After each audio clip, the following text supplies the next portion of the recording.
Hello, my name is RJ Fries and I have myasthenia gravis. I'm 29 years old and I was diagnosed at the age of 16.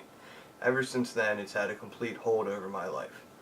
Um, General symptoms for me on any given day are blurred vision, double vision, trouble adjusting between light and darkness, all because my left eye droops, which is a hallmark symptom of myasthenia gravis, the non-dominant eye drooping lower than the dominant eye. Another issue that I run into is general fatigue and weakness, especially when it comes to repetitive tasks. Now, repetitive tasks can be anything from typing on a keyboard for a while to going up and down a flight of steps multiple times, long walks, exercise, or something that most people overlook, talking. When I'm tired or in a long conversation, I tend to slur my words together into one big sentence, and I have issues pronouncing the words correctly at times.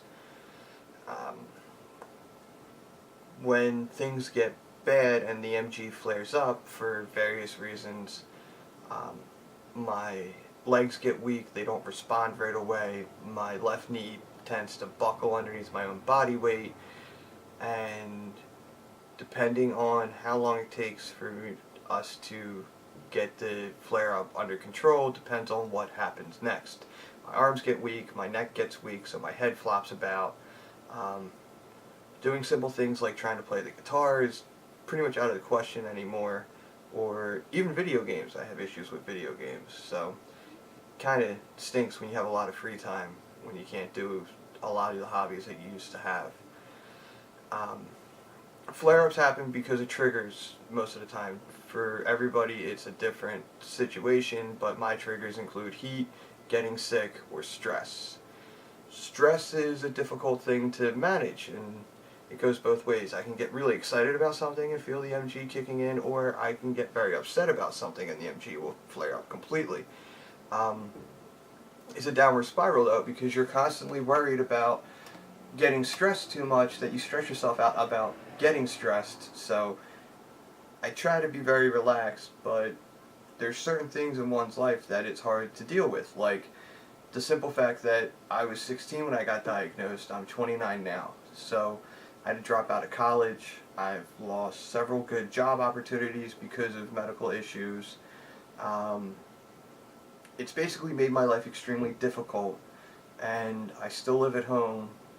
I'm blessed because I have a family that helps me and supports me, but at the same time, I'm turning 30 soon and I really want to be an adult. So that kind of, it's a back and forth play of constantly being sick and trying to deal with getting better and starting your life. Um, as far as treatments go, I'm on Mestinon, a maintenance schedule of plasmapheresis every other week, and a chemotherapy of Cytoxan. The Mestinon is kind of like taking an energy drink for a normal person, but it, in effect, removes some of my symptoms. It doesn't work completely, and I can only take so much because eventually the side effects kick in and they're not fun. The plasmapheresis is, I go every other week. It takes a couple hours. It pretty much kills a whole day for me because I need to sleep afterwards. I need to eat beforehand. It's a whole ritual involved.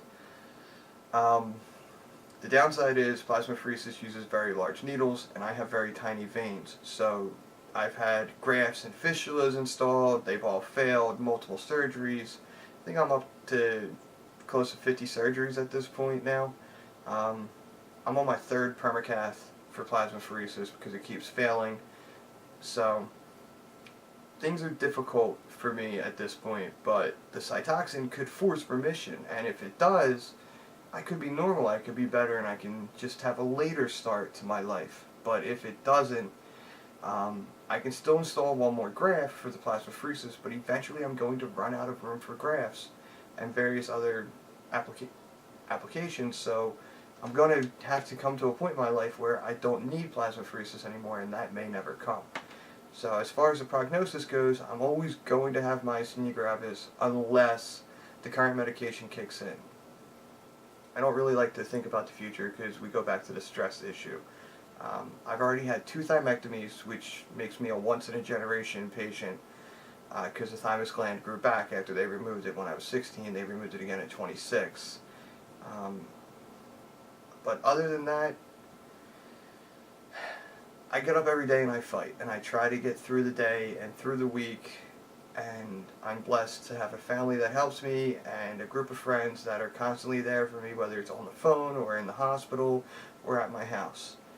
Um, so I don't like to think myself as disabled. It's more, I'm just different, and things are a little more difficult for me. So thank you for listening to my story, and I hope this helped you.